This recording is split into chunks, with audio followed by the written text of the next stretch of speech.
नमस्कार, मी मंदार जोशी. तारांगणमध्ये आपलं खूप खूप स्वागत. रसिको, तुम्ही सध्या बिग बॉसचा 6वा मराठी सीझन बघताय आणि त्या सीझनमध्ये आयुष संजीवनी काय काय छान काम केलं ते तुम्ही बघितलंच असेल.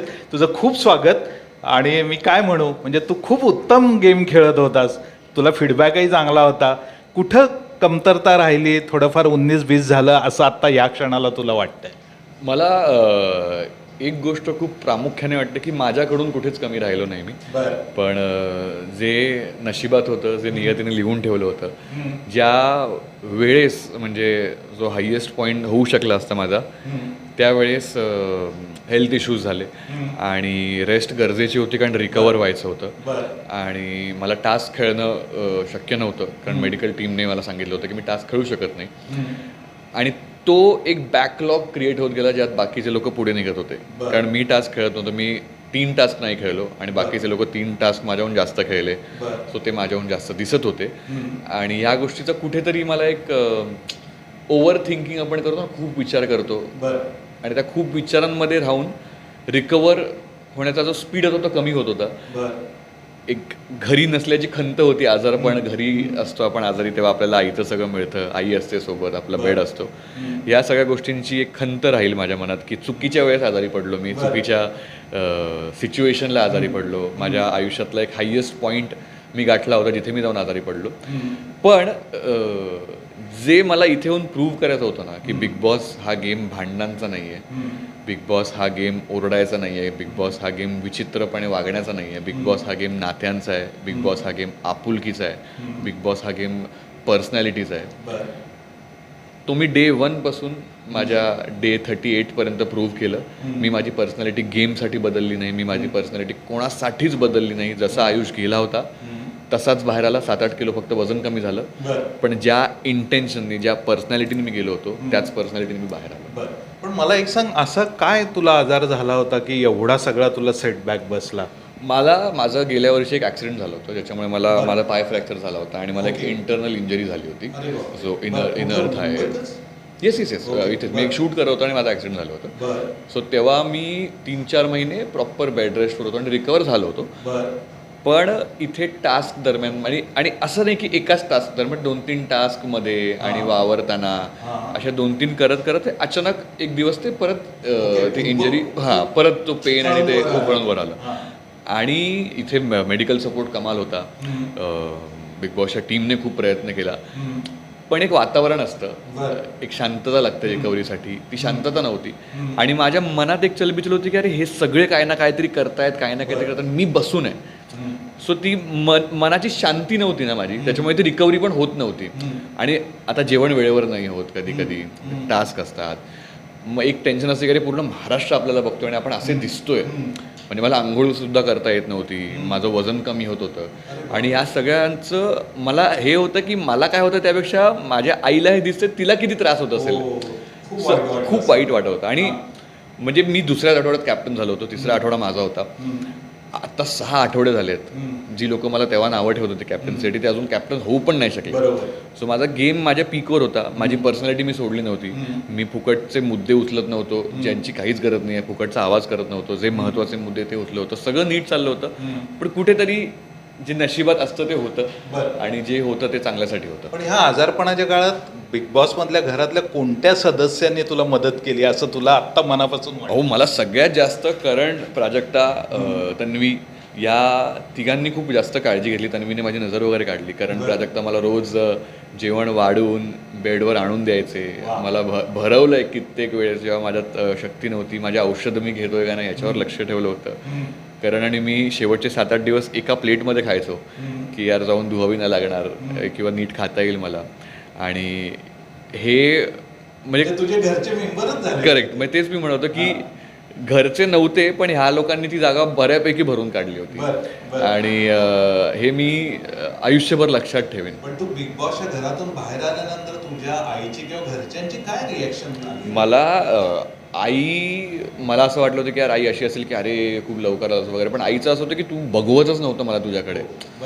तुझा चेहरा असा एवढूसा झाला होता, तुला चालता येत नव्हतं. सो माझी आई असं होतं की बाबा ह्याला लवकर बाहेर पाठवा, ह्याला माझ्याकडे पाठवा. कारण माझ्या आईला माहिती आहे की मी आईला बघितल्याशिवाय बरा होत नाही. ताप जरी आला तरी मला आई लागतेच माझी. सो ते आईला माहीत होतं. त्यामुळे आई असं होतं की यार मला तर वाटत होतं की आता यावं, बस झालं आयुषला बघवत नाही आता, त्याला पाठवा बाहेर.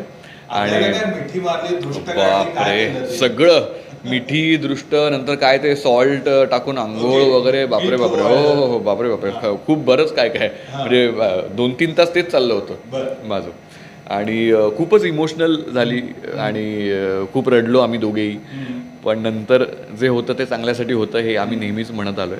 आणि त्यामुळे आपल्या नशिबात जितकं असतं तितकं आपल्याला मिळतं. मित्र मैत्रिणी शेजारी पाजारी त्यांचे काय रिएक्शन? मी सारखं म्हणत होतो माझे 2च मित्र आहेत, पण बिग बॉसवरून आल्यावर इतकी लोक भेटायला आली होती मला. म्हणजे आज मी ते पोस्ट पण केलंय. मला अनपेक्षित सपोर्ट मिळाला लोकांचा, अनपेक्षित वोटिंग होतं. लोकांनी होर्डिंग्स लावले होते. म्हणजे जिथून मी आहे बदलापूरच्या प्रत्येक रस्त्यात, प्रत्येक गल्लीत माझा फोटो होता. आणि इतकं प्रेम, इतका सपोर्ट ह्याची मी खरंच अपेक्षा केली नव्हती. म्हणजे मला असं वाटलं होतं की हा यार माझी पर्सनॅलिटी बघून आवडेल नाही आवडणार, बिग बॉसमध्ये चालेल नाही चालणार माहीत नव्हतं. पण माझ्या पर्सनॅलिटीला आणि जी मी नाही बदलली त्याच्यामुळे जे प्रेम मिळालं आहे. म्हणजे अजूनही काल मी एक फोटो टाकला त्याच्या कमेंटमध्ये अजूनही लोक हेच म्हणतात की यार तुझी तब्येत बरी नसतील तर तू जिंकला असतास बिग बॉस. बदलापूरकर असल्याचा अभिमान आहे. अरे आयुष हा बदलापूरचा आहे. बदलापूरचा आयुष हे हाक मारल्यावर बरं वाटतं ना, तितकं कुठल्याही बाकी नावाने हाक मारा, पण बदलापूरच्या आयुषमध्ये एक सुख आहे. आणि आयुष मला तुझं कौतुक आणि आनंद कशासाठी वाटला? एक काळ असा होता की तू बॅकग्राऊंडला डान्सर म्हणून होता. आज त्याच्यात तू पार्टिसिपेट केलं, एवढा चांगला गेम खेळलास. काय भावना असतील रे? खूप स्ट्रगल करून तू इथं आलेला आहेस. म्हणजे ती स्ट्रगल नाही म्हणत मी कधीच. त्या वर्षांना शिकत होतो, मजा येत होती तेव्हा. पण बॅकग्राऊंड डान्सर होतो ना तेव्हा पण दुःख नव्हतं. हे 2000 मराठी नाही, हिंदीचं मला वाटतं 9, 10, 11 असं. म्हणजे 2012-13 त्या काळात. आणि त्या बऱ्याच शो मध्ये मी डान्स केला. नाही अजिबात नाही. म्हणजे कधीच नाही. मी नेहमी ना ही गोष्ट तुम्ही बोललात म्हणून मी सांगतोय की तेव्हा ना जेव्हा डान्सर होतो ना तेव्हा स्वप्न काय होतं माहिती आहे का, की 4थ्या लाईनमधनं पहिल्या लाईनमध्ये यावं, बॅकग्राऊंड डान्सर व्हावं पण पहिल्या लाईनमधलं व्हावं. तिथून कधी ते स्वप्न एवढं मोठं झालं आणि त्या पहिल्या लाईनमधनं सेंटरला आलो ना, हे कधी कळलंच नाही. मग असं नेहमी असं वाटतं की जितकं मागितलंय त्याच्यापेक्षा 10 पट मिळालंय मला.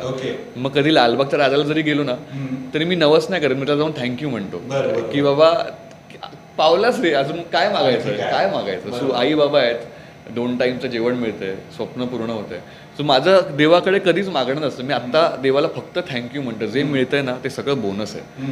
जेव्हा डान्सर होतो तेव्हा काय म्हणजे कधी विचार पण नसेल केला. सलमान खानला पाठवून बघितलं होतं आम्ही, ते समोर बघायचं दिसायचं पण नाही आम्हाला. रितेश सरांच्या मागे, मी दीपाली सय्यद जे आमच्या कंटेस्टंट होत्या त्यांच्या मागे परफॉर्म केलं आहे अवॉर्ड्सला. त्यांना मी जाऊन सांगितलं की आम्ही मिफ्टा नावाचा एक शो होता त्यात मी मागे परफॉर्म केलं होतं आणि आज आम्ही को कंटेस्टंट होतो. सो ते ऐकून त्या किती खुश झाल्या ह्याचं मला कौतुक वाटतं की अरे तुम्ही पण खुश. अरे व्हेरी प्राऊड ऑफ यू. आणि तू दोन्ही बिग बॉसना खूप मानतोस असं मी ऐकलंय, सलमान आणि रितेश. येस. म्हणजे सलमान सरांचा तर मी खूपच मोठा फॅन आहे. म्हणजे मी माझ्या घरचे खूप मोठे फॅन आहेत. आणि रितेश सरांची आत्ता जी पर्सनल लेवलला ओळख झाली, त्यांचा जो ऑरा आहे तो खूप भावला. खूप खरा चेहरा, खूप खरा माणूस. आणि एक धाक आहे, एक काळजी आहे. एक आपल्या घरचे आपल्या जवळ नसतात, तो तेव्हा कोणतरी बाहेरून एक माणूस आपल्याला येऊन सांगतं की असं कर तसं कर. सो ते आता एक नातं आहे. देशमुख फॅमिलीचं तुझ्यावर खूप प्रेम आहे. हो. म्हणजे जेव्हा आधी देशमुखांना ओळखत नव्हतं. म्हणजे त्यांच्या अवतीभोवती लोक होते त्यांच्याशी गाठभेट असायची पप्पांची त्या काळात. सो मी त्या रितेश सरांना तेच बोललो की माझ्या पप्पांवर साहेबांचा हात होता आणि आता आपण हे नेक्स्ट जनरेशन आपण समोर आहोत. आणि तेव्हा सर पण खूप इमोशनल झाले की तुम्ही साहेबांचं नाव घेतलं आणि तेव्हा साहेबांबद्दल काहीतरी बोललं पण गेलं होतं. सो मी स्टेजवर गेल्या मी पहिल्यांदाच ती गोष्ट व्यक्त केली की साहेबांनी जे केलं आहे आमच्यासारख्या कित्येक फॅमिलीजसाठी ते म्हणजे तो अनुभव किंवा साहेबांचं असणं किंवा ते जे आश्वासनं द्यायची ती कधीच त्यांनी पूर्ण केली नाही, तसं झालंच नाही. म्हणजे खरंच देव माणूस होते आणि त्यांच्यातलेच गुण रितेश सरांमध्ये आहेत. आणि खरंच रितेश सरांना बघून साहेबांची आठवण येतेच. तुम्ही जेव्हा त्यांना समोरून असं बघाल ना तेव्हा साहेबांची आठवण येते. जाता जाताना एक शेवटची गोष्ट मला सांग, तू आत्ता बिग बॉसमधून बाहेर पडल्यानंतर तुझं जे कौतुक झालं सगळ्यांकडून ते तर ऐकलं, पण मी असंही ऐकून आहे की स्ट्रगलिंगचा काळ हा खूप अवघड होता तुझा. खूप तू त्याला स्ट्रगल म्हणत नाही आहेस, पण एक काळ अशी होती की तुला प्रवासासाठी सुद्धा पैसे नसायचे. तो एक काळ आणि आज हा एक काळ, हे स्थित्यंतर तुला कसं वाटतं? मला असं वाटतं की तेव्हा ना आपण त्या गोष्टींना तितकं सिरियसली न घेणं खूप गरजेचं आहे. जर त्याला सिरियसली घेतलं ना तर ते डोक्यात जातं. बरोबर. सो मी त्याला नेहमी मस्करी म्हणूनच आणि यार मजा आली असंच ठेवेन आणि त्याला मी कधीच स्ट्रगल म्हणून प्लेस नाही करणार. प्रवास तुझा कुठून कुठं असायचा? बदलापूर ते अंधेरी. हो, मी रोज बदलापूर ते अंधेरी जायचो. म्हणजे नाही हे बॅकग्राऊंड डान्सर होतो मी. सो रिहर्सल अंधेरीला असायची. सो बदलापूरवरनं 7:15 पकडायचो आम्ही सकाळची. 7:14 होती. 7:14 गर्दी म्हणजे श्वास घ्यायला जागा नाही. आणि ती कर्जतवरनं यायची. 7:14 पकडायचो.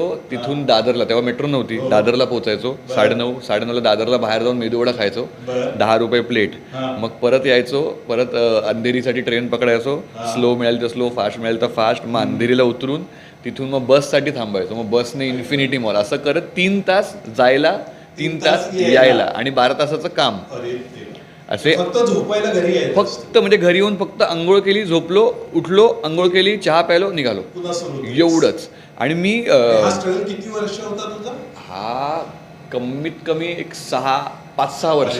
5-6 वर्ष खूप मोठा पिरियड. पण तिथे जे शिकलोय ना किंवा ते जे झालंय ना माझ्यासोबत, जे घडलंय ना, त्या रोज जी नवीन एक गोष्ट किंवा ट्रेनमधली लोक, छोटी छोटी गोष्ट, स्टेशनची लोक, ट्रेनमधली लोक, आज जे कॅरेक्टर्स करतो ना मी त्यात ते कामाला येतात. आज जे मी ही लाईफ जगतोय ना, हे सगळं मला बोनस वाटतं. कारण मी ते करून आले. मला माझ्याकडे नथिंग टू लूज आहे. मला परत जाऊन जरी तुम्ही खाली आपटलं ना शून्यात, तरी मला माहिती आहे कसं उठायचं, मला माहिती आहे काय करायचं, मला माहिती आहे कुठली ट्रेन पकडायची, मला माहिती आहे कुठल्या ट्रेनमध्ये TC येत नाही किंवा तिकीट नसेल तर कुठल्या डब्यात चढायचं, सगळं माहिती आहे. मला तर आयुष एक सांग, इतकी छान पर्सनॅलिटी आहे, तुला एवढा मोठा प्लॅटफॉर्म मिळाला, पुढचा प्रवास तुझा कसा असणार आहे? काय स्वप्न तू आता बघतोयस? आता स्वप्न म्हणजे माझं सगळ्यात मोठं स्वप्न तेच आहे की मी एक लवकरात लवकर एक मोठी फिल्म केली पाहिजे. आणि जायच्या आधी मी एक फिल्म केली होती, ती आता रिलीजवर आहे, आज प्रीमियरला पण चालू आहे. सो यानंतर मला आता बॅक टू बॅक फिल्म्स करायचे. म्हणजे मला बस आता मला असं मी पूर्णपणे मॅनिफेस्ट हेच करतो की आता पटापट पिक्चर करायचं. ओके, खूप छान. मला वाटतं की आयुष, तू इतक्या मनमोकळेपणाने बोललायस आणि तुझ्यातला प्रामाणिकपणा मला खूप आवडलेला आहे आणि अगदी दिलसे म्हणतो तसा तू बोललेला आहेस. त्या मला नक्की खात्री आहे तू भविष्यातही चांगलं काम करशील. तुला तारांगणतर्फे पुढच्या वाटचालीसाठी खूप खूप शुभेच्छा. पुन्हा भेटू, पुन्हा बोलू. नक्कीच. Thank you so much.